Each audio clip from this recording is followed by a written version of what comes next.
Greetings, soccer lovers. This is Coach D here from 4D Soccer. I know has been a while that I haven't posted any analysis. I haven't been able to watch full games, and I only want to do the analysis when I watch the full game. So let's go.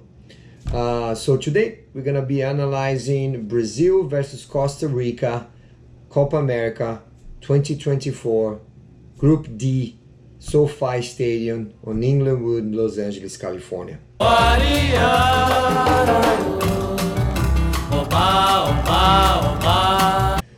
Alright guys, so first thing first, I would like to celebrate my dad's birthday, which is coming up this weekend. So I took my dad and my son. My dad's gonna complete 87 years old and my son is 7, so 80 years apart. So I decided to take both of them for a boys trip from enjoy the Brazil game. It was the first game from my son, watch Brazil live.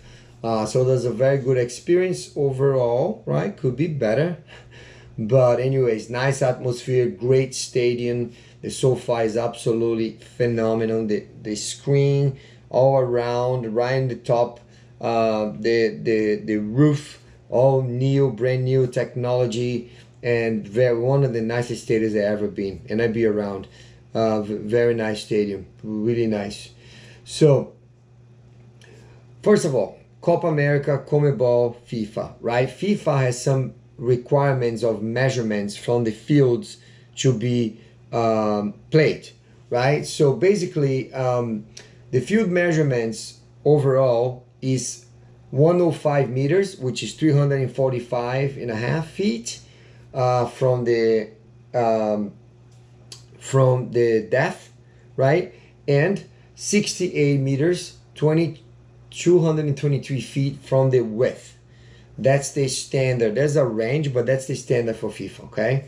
Because of the football fields in the United States are from football, right? They didn't want to change much the measurements, so they shrink a little bit the field for 100 meters on the depth, so 328 feet, more than 24 feet difference on the depth, and 210 feet on the width, which is 64 meters, so 4 meters less, about 13 feet on the width, right?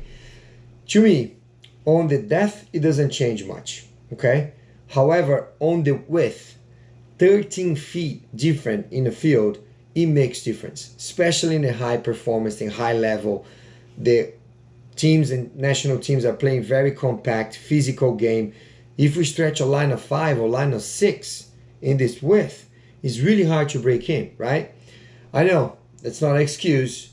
Brazil didn't play a good game, but I want to inform you guys that the change on the pitch, all the fields are different from friendlies and Copa America for all the national teams, right? So yeah, if Brazil has difficult time, Argentina, Uruguay, Colombia, all of them playing the same measurements and they're able to score goals. So I got it. I just want to inform you guys that. So overall analysis, Brazil circulate the ball, create chances, dominate possession, right? But they have poor decision making in the attacking third, right? In the attacking third, not much finishing and poor decision making. That was my view. Always debuts are very hard. So, debut for any team, it is difficult. Any competition, debut on the World Cup or debut anywhere, it is difficult, okay? So talking about the statistics of the game. Possession, 74 to Brazil, 26 to Costa Rica. Expected goals, 1.71 to Brazil, 0.03 to Costa Rica. Big chances, 1 to Brazil, 0 to Costa Rica. See?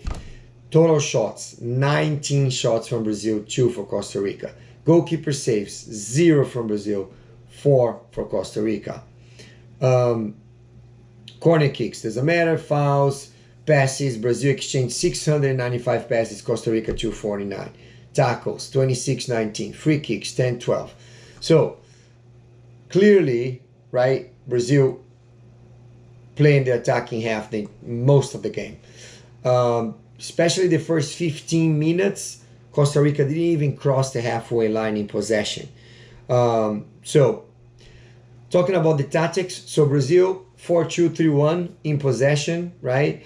In possession was more like a 2-3-5 with the two center backs, center mid, and the two fullbacks, and all the other ones is spread in the last line, trying to push the Costa Rica back down.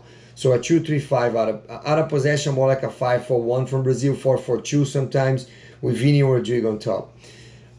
Costa Rica, no shame on the game, right? It was a 5-3-2 in possession, without possession. Clearly, I see the game for the stadium. It's really nice that you can see everything.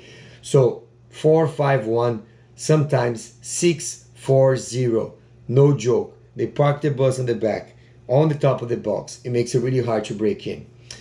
So I had the impression that Brazil could shoot more from the outside of the box. I think we have one shot from Lucas Paquetá that hit the post.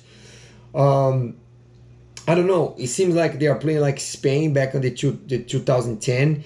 Tiki-taka, Barcelona from Guardiola, right? Pass, trying to find the shot inside the box, which I'm not a fan of that. You can use sometimes, but not all the times. The difference between Barcelona and Spain versus Brazil right now, that they have Xavi, Iniesta, Busquets, Sergio Ramos, David Villa, Fabregas. Barcelona with Messi and all the players, right? So that's the difference. And you talk about generation, guys. Literally, before the 2010, 2006 World Cup and before, we have Ronaldo, Ronaldinho, Kaká, Rivaldo, Roberto Carlos, Cafu. So in the starting lineup from Brazil, we have 4 Ballon d'Or, 4 best players in the world, right? After 2010, it's only Neymar. Neymar is the only different there. Oh, Coutinho had a good phase, yeah.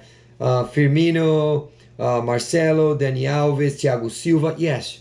But top players, Ballon d'Or, only Neymar. Neymar has been playing alone since 2010. A lot of responsibilities on his shoulders, right? So, again, come back to the expected goals. Brazil 1.71, Costa Rica 0.03. Positives. Brazil adjusted possession lost.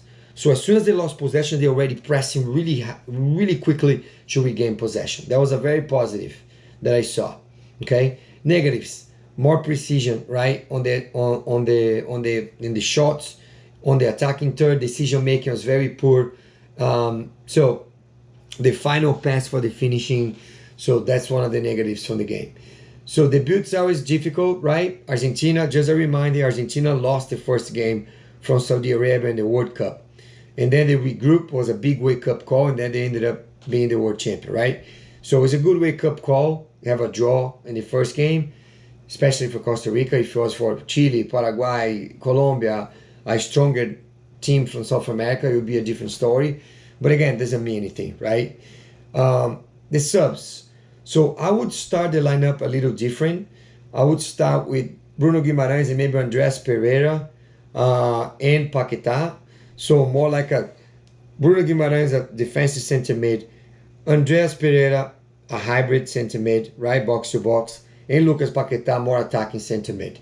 Because we knew Costa Rica is going to park the bus in the back, right? You don't need two defensive center mids. We don't need the 4-2-3-1. Could play 4-2-3. But anyways, but Dorival decided to start with this.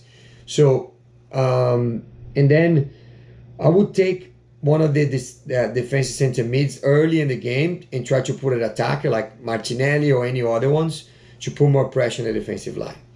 Rafinha is a great player, Barcelona. He has some good performances, but he hasn't shown up his high game on the national team. So Savinho went in his spot, right? I think it was 60-something minutes. Savinho, right winger. He did pretty well, 1-2 the 1v1s, put a lot of trouble for the left side, the left back from Costa Rica. But not much finishing, right? The finishing wasn't that good. So I would do a little different. I would sub Rafinha and put Hendrick on it.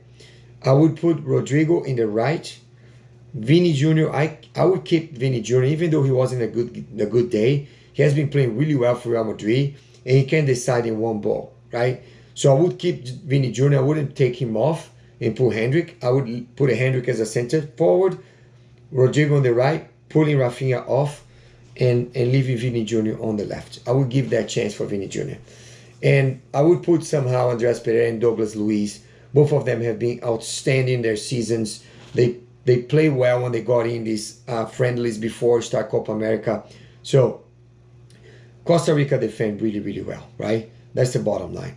And Brazil was ineffective. So poor decision making the attacking third. That's pretty much the wrap up of the game. So moving forward, the danger, draw or lose to Paraguay on Friday, that can complicate the group stage, and Brazil cannot make it to the best of 16, which is, I don't know what is the last time they didn't make it. So that's the danger, okay? So next game, Brazil versus Paraguay, group stage, Group D, on Friday, June 28th, 6 p.m. kickoff, Pacific Standard Time, in the Allegiant Stadium, Las Vegas, Nevada. I'll be going there to watch the game as well. Probably I'll do the video next week. Right, guys? So that's the bottom line. Costa Rica defended really well. Brazil was ineffective in the attacking third. It creates a lot of chances, but wasn't good enough. Okay? We keep watching the games. I keep watching Euro. A lot of good games to watch right now. If you have the time, watch it. It's fantastic to have these two competitions. It doesn't happen all the time. Enjoy. Please hit the like button if you like. Drop a comment. Mention who you're going to think is going to win the Copa America and Euro. Hit the notifications and you can receive all the new videos that we put on the channel. We are working in a lot of products right now. So we're going to release some products. Ball control, shooting mastery, passing mastery. A lot of good stuff for you guys. Sounds good? So see you guys in the field. Peace.